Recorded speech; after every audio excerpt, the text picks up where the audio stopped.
আসসালামু আলাইকুম। T shirt design basic to advance কোর্সের আজকে পঞ্চম ক্লাস।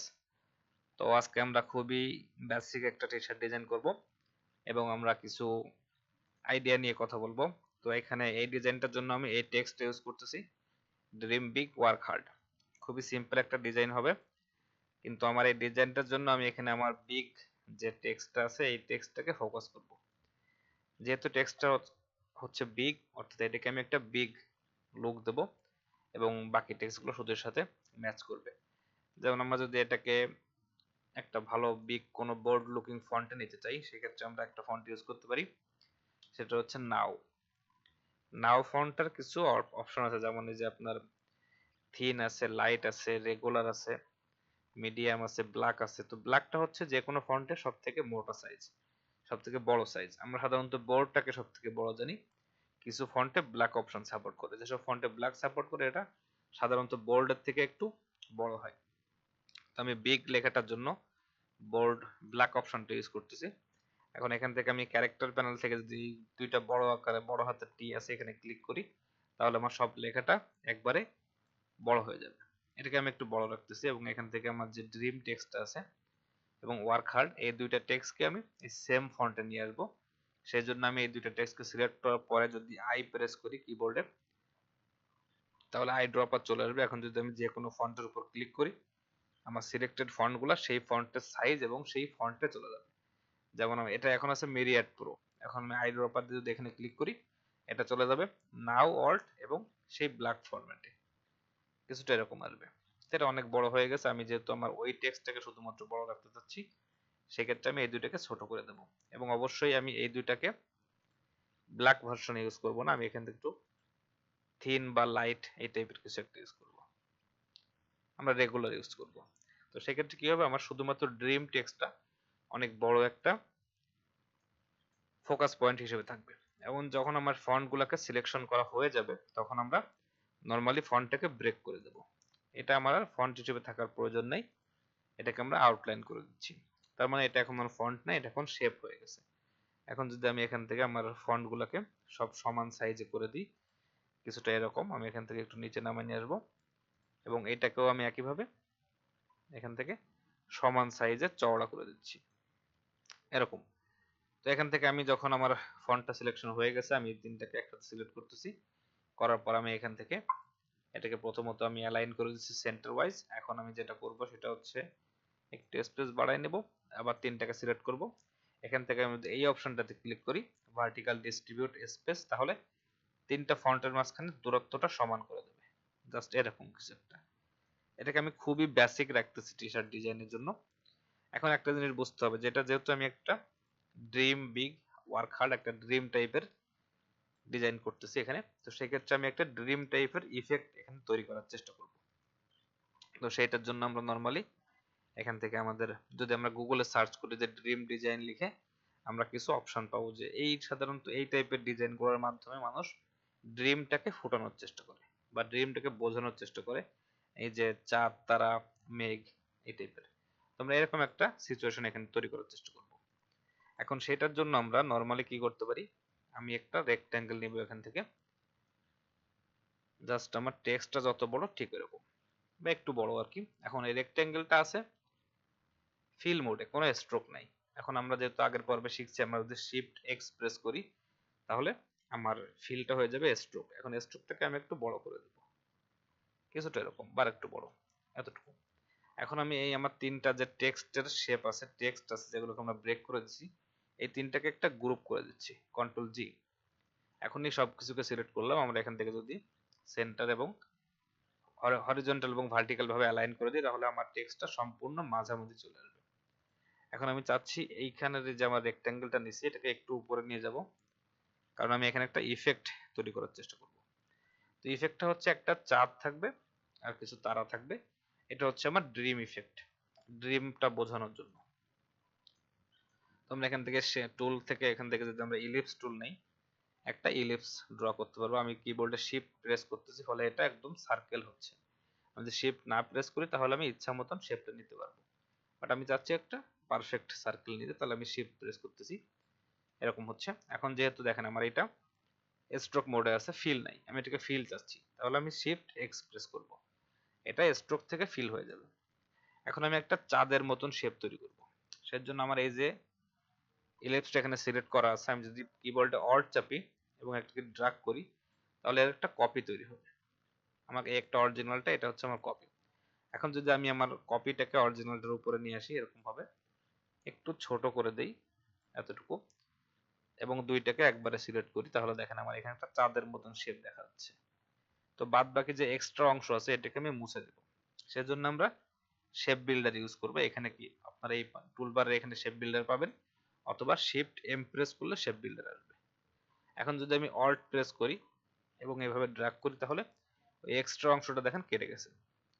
এখন আমি যেটা করব সেটা হচ্ছে, এখানে যেহেতু আমরা একটা চাঁদ এবং মেঘ টাইপের ইফেক্ট তৈরি করার চেষ্টা করতেছি, এখান থেকে আমি চাইলে একটা মেঘের মতন শেপ তৈরি করব। সেই জন্য আমি আবারও একটা ইলিপস নিচ্ছি, সেম ভাবে আমি কিবোর্ডে শিফট প্রেস করছি, এরকম ভাবে একটা মেঘের মতন একটা শেপ তৈরি করার চেষ্টা করতেছি আর কি। আমি জানি না কতটুকু হবে এটা, আচ্ছা কিছুটা এরকম। এখন আমি যদি সবগুলোকে একসাথে সিলেক্ট করি, আমরা কি শিখছিলাম যে আমরা সিলেক্ট করে যদি শিফট ই চাপি তাহলে ইরেজার টুল আসবে। এখন আমরা এগুলোকে মুছতে পারবো। তো আমি এরকম ভাবে মুছতে চাচ্ছি না, আমি চাচ্ছি সমান ভাবে মুছতে। সেক্ষেত্রে আমি কিবোর্ডে অল্ট চাপবো, অল্ট চাপা থাকা অবস্থায় যদি আমি ড্র্যাগ করি তাহলে এরকম রেক্টেঙ্গেল আসবে, এবং রেক্টেঙ্গেলের মাধ্যমে আমি সুন্দরভাবে এটাকে মুছতে পারবো, ঠিক যেটুকু আমি চাই এতটুকু। তাহলে বাদ বাকি যে শেপগুলো রয়েছে এটা হচ্ছে আমার মেঘের শেপ। এই সবগুলোকে আমি সিলেক্ট করলাম, যেহেতু এটা আলাদা আলাদা শেপ হিসেবে আছে প্রত্যেকটা, আমি চাচ্ছি সবগুলা মিলে একটা একটা শেপ হয়ে যাবে। তাহলে এটাকে আমরা পাথফাইন্ডার থেকে ইউনাইট করে দেব। যখন ইউনাইট করে দেব তখন এটা সম্পূর্ণ একটা শেপ হয়ে গেছে। এটা হচ্ছে আমার মেঘের যে শেপ তৈরি করতে চাইছিলাম। এখন একটা শেপকে আমি এইখানে রাখতে চাচ্ছি, একটা শেপকে হয়তো এরকম পর্যায়ে রাখতে চাচ্ছি, জাস্ট এখানে একটা ফিল তৈরি করার জন্য, যে এটা মেঘের মধ্যে বা চাঁদ টাইপের একটা ব্যাপার স্যাপার। তো এই শেপটা দেখেন আমার এর সাথে কিন্তু মিশে গেছে, ভালোভাবে বোঝা যাচ্ছে না। তো সেই ক্ষেত্রে যদি আমরা এটাকে সিলেক্ট করার পরে কন্ট্রোল সি চাপি তাহলে কপি হবে।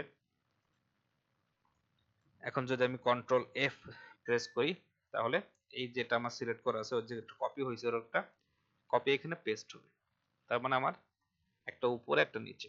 তো উপরের যে শেপটা আছে এটাকে আমি হালকা একটু বড় করে দেব। বড় করে দেব মানে হচ্ছে আমি নিচেরটা সমান রাখবো, ফলে এই পাশ থেকে টান দিয়ে হালকা একটু বড় করে দেব এরকম ভাবে। আচ্ছা এরকম ভাবে না, জাস্ট এই কোণার থেকে এরকম ভাবে। এখন যদি আমি এই দুইটা শেপকে সিলেক্ট করি এবং আমার এই যে চাঁদের শেপটা আছে এটাকে সিলেক্ট করি তাহলে দেখেন আমার এখানে একটা এক্সট্রা স্পেস তৈরি হচ্ছে। আচ্ছা এটা আরো ভালোভাবে বোঝানোর জন্য আমরা নরমালি এটাকে সিলেক্ট করলাম, control C control F paste করলাম। এখন আমরা এইদিকে হালকা একটু বড় করে দেব, খুব বেশি না, অল্প একটু, এতটুকু। এখন এই দুইটাকে সিলেক্ট করলাম, আমার এই চাঁদের শেপটাকে সিলেক্ট করলাম। এখন যদি আমি শিফট এম নিয়ে আসি শেপ বিল্ডার, তাহলে আমি কিবোর্ডে অল্ট প্রেস করলে মাঝখানের এই শেপটুকুকে মুছে দিতে পারবো, এবং এখান থেকে কিন্তু আমার মেঘটা সুন্দরভাবে বোঝা যাচ্ছে। এখন আর এটা এর সাথে মিশে গেছে বা এই টাইপের কিছু মনে হচ্ছে না। আমরা সেম কাজটা এই পাশে করতে পারি। এখান থেকে আমি চাচ্ছি যে আমার মেঘটা উপরে থাকে, চাঁদটা নিচে থাকে। তাহলে এখান থেকে চাঁদের কিছু অংশ আমাকে মুছে দিতে হবে। তো সেটার জন্য আমরা কি করব, আমরা যদি এই যে শেপটা আছে এর থেকে হালকা একটু বড় সাইজের একটা শেপ তৈরি করি তাহলে আমরা মুছে দিতে পারবো। তো সেটার জন্য আমরা অবজেক্ট থেকে পাথ, অফসেট পাথ, প্রিভিউটা অন করে দিলে আমরা দেখতে পারবো যে কত বড় হচ্ছে। এটা অনেক বড় হয়ে যাচ্ছে, আমি এখান থেকে 10 পয়েন্ট নিচ্ছি। এখন যদি ওকে প্রেস করি তাহলে আমার কাছে একটা বড় শেপ চলে আসলো। এখন অফসেট পাথ করার পর আমি কোথাও ক্লিক করব না, আমি জাস্ট এটাকে কন্ট্রোল এক্স দিয়ে কাট করব। এখন আমি এই চাঁদের শেপটাকে সিলেক্ট করতে চাচ্ছি। এখন যদি কন্ট্রোল এফ দেই তাহলে এই কালো শেপটা চাঁদের শেপটার উপরে পেস্ট হলো। যদি আমি কালার চেঞ্জ করি তাহলে আরো ভালো বোঝা যাবে যে আমার এই লাল শেপটা হচ্ছে সেই বড় শেপ, এটা কিন্তু চাঁদটার উপরে আছে। এখন যদি লালটা সিলেক্টেড আছে, আমি যদি সাথে সাথে শিফট প্রেস করি এবং এখানে ক্লিক করি তাহলে আমার চাঁদটাও সিলেক্ট হয়ে যাবে। এখন দুইটা সিলেক্টেড থাকা অবস্থায় আমি এখান থেকে কিবোর্ডে অল্ট চাপার পর এখানে ক্লিক করলে মাইনাস ফ্রন্ট হয়ে যাবে। মাইনাস ফ্রন্ট মানে এই এরিয়াটা কেটে বের হয়ে গেছে। আমি এখান থেকে জাস্ট এক্সপ্যান্ড করে দেবো, কিছুটা এরকম রাখবো। আমি চাইলে সেম ইফেক্টটা এখানে করতে পারতাম, কিন্তু এখানে আমি চাচ্ছিলাম যে এটা একটু কানেক্টেড থাক। তো আমরা এখানে একটা ড্রিম টাইপের একটা ইফেক্ট তৈরি হচ্ছে। এখন আমরা কিছু স্টার নিয়ে আসবো। তো নর্মালি আমরা এখান থেকে টুলবার থেকে স্টার টুলে ক্লিক করতে পারি। এখন যদি আমরা এখান থেকে স্টার আঁকার চেষ্টা করি, এটা এরকম ভাবে দেখাবে। আমি চাইলে শিফট প্রেস করতে পারি, তাহলে এটা একদম সোজাসুজি হবে স্টার হবে, অথবা আমি শিফট এবং অল্ট একসাথে প্রেস করলে স্টারের কোণাগুলো আরো বেশি তীক্ষ্ণ হবে এরকম। আর অল্ট না চাপলে এরকম হবে। আমি শিফট আর অল্ট চাপতেছি, এরকম ভাবে একটা ছোট সাইজের স্টার নিচ্ছি। এখন এটাকে আমি একটা এখানে রাখলাম, এর কিছু কপি তৈরি করব। যেমন আমি এখান থেকে আমি অল্ট কিবোর্ডে অল্ট চাপা অবস্থায় যদি ড্র্যাগ করতে থাকি, তাহলে এর কিছু কপি তৈরি হবে এরকম ভাবে। আচ্ছা, খুব বেশি দরকার নেই, আমি জাস্ট অল্প একটু রাখতেছি এরকম। তো আমরা যদি এখান থেকে নরমালি চেষ্টা করি যে এখান থেকে আমরা এই যে এরিয়াটা দেখা যাচ্ছে এটা দেখা না যাক, এটা মুছে দিতে চাই, সেক্ষেত্রে আমরা কি করব, এখান থেকে আমরা পেন টুলের মধ্যে অ্যাড অ্যাঙ্কর পয়েন্ট টুল একটা অপশন পাবো। অ্যাড অ্যাঙ্কর পয়েন্ট টুল দিয়ে যদি আমি এখানে ক্লিক করি, তাহলে এখানে একটা পয়েন্ট, একটা অ্যাঙ্কর পয়েন্ট তৈরি হবে। সেম ভাবে আমি এখানে একটা ক্লিক করব, এখানে একটা অ্যাঙ্কর পয়েন্ট তৈরি হবে। এবং দুইটা অ্যাঙ্কর পয়েন্টকে মুছে দেওয়ার জন্য আমাদের এর মাঝখানে আরেকটা অ্যাঙ্কর পয়েন্ট তৈরি করতে হবে এইভাবে। তো দেখেন আমার কাছে এখন তিনটা অ্যাঙ্কর পয়েন্ট আছে। আমি যদি ডাইরেক্ট সিলেকশন টুল নিয়ে আসি এবং মাঝখানেরটা মুছে দিই, মাঝখানেরটা সিলেক্ট করে এইভাবে এবং ডিলিট চাপি কিবোর্ডে, তাহলে মাঝখানেরটা মুছে যাবে এবং কত দূর পর্যন্ত মুছবে, পরবর্তী দুইটা পয়েন্ট পর্যন্ত মুছবে। যেমন এটাকে একটু কাছাকাছি চলে আসছে চাঁদের, এটা একটু দূরে আছে, তাহলে আমি এটাকে ডাইরেক্ট সিলেকশন টুল দিয়ে সিলেক্ট করে যদি কিবোর্ডের লেফট অ্যারো চাপি, তাহলে এটা পিছন দিকে বা বাম দিকে যাইতে থাকবে। এতটুকু হইলেই এনাফ। এখন এটা হচ্ছে জাস্ট আপনাদেরকে দেখানোর জন্য একটা ডিজাইন করলাম। আমরা এখানে ড্রিম টাইপের একটা ইফেক্ট তৈরি করলাম এবং আমার ডিজাইনটা এরকম দেখাচ্ছে। এই যে স্ট্রোকটা আছে, আমরা চাইলে স্ট্রোকটাকে একটু রাউন্ড ক্যাপ দিয়ে দিতে পারি। তার ফলে কি হবে, এটা নরমালি যেরকম থাকে, যেরকম ভাবে এখান থেকে সোজাসুজি কাটা, এটা না হয়ে রাউন্ড ক্যাপ চলে আসবে, এটা গোল হয়ে যাবে। আচ্ছা, এটা হচ্ছে আমার মেন ডিজাইন। এখন আমি জাস্ট এটাকে, যেহেতু আমার ডিজাইন রেডি, আমি সবকিছু একসাথে সিলেক্ট করলাম, করার পরে এটাকে আমি অবজেক্ট থেকে আচ্ছা এক্সপ্যান্ডে যাওয়ার আগে দেখেন আমি যখন সবকিছু সিলেক্ট করতেছি, এখান থেকে আমার ফিল কালারের উপরে জিজ্ঞাসা চিহ্ন দেখাচ্ছে, স্ট্রোক কালারের উপরে জিজ্ঞাসা চিহ্ন দেখাচ্ছে। তার মানে এটা কনফিউজ যে আসলে এখানে কি কি আছে। তো আমি সবকিছুকে সিলেক্ট করার পরে যদি অবজেক্ট থেকে এক্সপ্যান্ড করে দিই, তাহলে কি হবে, সবকিছু আরেকবার করতে হবে, যেহেতু আমার এখানে স্ট্রোক আছে এরকম। তাহলে দেখেন এখন সবকিছু ফিল কালারে চলে আসছে, কালো কালারে চলে আসছে, এখানে অন্য কোনো কালার নাই। তো যখন অন্য কোনো কালার নাই বা স্ট্রোক নাই, তখন আমি এটা সিলেক্ট করব কন্ট্রোল জি। এখন আমি এটাকে আমার একটা টি শার্ট ডিজাইন হিসেবে এক্সপোর্ট করব। তো আমি এখান থেকে অ্যালাইন থেকে এটাকে অ্যালাইন টু আর্টবোর্ড করে দিলাম, এখান থেকে ভার্টিক্যাল হরিজন্টাল ডিস্ট্রিবিউট করে দিলাম। এখন আমি কিবোর্ডে শিফট আর অল্ট চাপতেছি একসাথে। এখন যদি আমি এটাকে বড় করি, এটা বড় হতে থাকবে এবং সব দিক থেকে সমানভাবে বড় হতে থাকবে, এরকম দেখা যাবে। তো আমি চাচ্ছি যে এটাকে সাদা কালারে প্রিন্ট করতে, যেখান থেকে ফিল কালার থেকে সাদা করে দিলাম, তাহলে এটা এরকম এখন এরকম দেখা যাচ্ছে বা দেখা যাচ্ছে না ডিজাইনটা। আমরা যদি এখান থেকে একটা রেক্টেঙ্গেল নিই, যেটা মূলত আমরা ব্ল্যাক কালারে নিব, তাহলে এটাকে এই রেক্টেঙ্গেলটা আমরা যদি কন্ট্রোল এক্স এবং কন্ট্রোল বি দেই, তাহলে কাট হয়ে পেস্টিন ব্যাক হয়ে যাবে, ডিজাইনটার পিছনে বসে গেল। এটা হচ্ছে আমার মেইন ডিজাইন। তখন আমি এটাকে এই ব্ল্যাক রেক্টেঙ্গেলটাকে মুছে দিচ্ছি, আমার এটা দরকার নেই, বা যা কিছু আছে আমার আর্টবোর্ডে আমি এখান থেকে সোজাসুজি ফাইল থেকে এক্সপোর্ট, এক্সপোর্ট ফর সিনস, এটাকে আমি ড্রিম নাম দিলাম, দিয়ে আমি এখান থেকে এক্সপোর্ট টু এক্সপোর্ট আর্টবোর্ড এটাতে ক্লিক করলে আমার এটা মোটামুটি এক্সপোর্ট হয়ে যাবে। তো যতক্ষণ এক্সপোর্ট হচ্ছে, আমরা চাইলে আপনাকে দেখাইতে পারি, সেটা হচ্ছে আমি এটাকে আপলোড করে দেখবো এখন যে আসলে আমার এটা টি শার্ট ডিজাইন হিসেবে এক্সপোর্ট হয়েছে কিনা। তো সেটার জন্য আমরা নরমালি এখান থেকে আমি টি স্প্রিং আপলোড করতেছি। হয়তো যারা বিগিনার তারা হয়তো জানেন না যেগুলো আসলে কি, বাট সেগুলো আমরা আস্তে আস্তে পরের দিকে জানতে পারবো। এটা হচ্ছে আমার ড্রিম ডিজাইন, তাই তো? এটাকে ডাবল ক্লিক করলে এটা আমার এখানে ওপেন হবে, অর্থাৎ আপলোড হচ্ছে, যে আপলোডিং ইওর আর্টওয়ার্ক। এখন তো যেহেতু আমার টি শার্ট ডিজাইনের টি শার্টের কালার আছে হোয়াইট, আমার ডিজাইনটা দেখা যাচ্ছে না, আমি এখান থেকে প্লাস বাটনে ক্লিক করে যদি কালারটা ব্ল্যাক নেই বা যতগুলা ডার্কার কালার আছে সবগুলাকে নিতে পারি, তাহলে আমার ডিজাইনটা আমি দেখতে পারবো যে কোন কালারের উপর কেমন দেখাচ্ছে এরকম। এখন আমি ডান দিলাম, তাহলে দেখেন এটা হচ্ছে আমার মেইন টি শার্ট ডিজাইন। এটাকে চাইলে আমি উপরে দিতে পারি। এটা হচ্ছে আমার মূল টি শার্টে যখন প্রিন্ট হবে তখন এরকম দেখাবে। আমি চাইলে এটাকে আরো ছোট বড় করতে পারি, সেটা অন্য বিষয়। এখন আমরা যদি প্রিভিউতে ক্লিক করি, তাহলে দেখতে পারবো যে আমাদের ডিজাইনটা টি শার্টের উপর কেমন দেখাবে, এবং যদি আমরা এটাকে প্রিন্ট করি বা কেউ এটাকে অর্ডার করে, কেউ কেনে, সে এরকম একটা টি শার্ট ডিজাইন পাবে। তো এটা হচ্ছে খুবই বেসিক একটা টি শার্ট ডিজাইন ছিল, আশা করি আপনারা ধারণাটা বুঝতে পারছেন। আমি চাইলে এটাকে অন্য কালারে কনভার্ট করতে পারি, যে কোনো কালার আমি চাই এটাকে সেই কালারে প্রিন্ট করতে পারি। তো এটাই ছিল আজকের ভিডিও এই পর্যন্ত।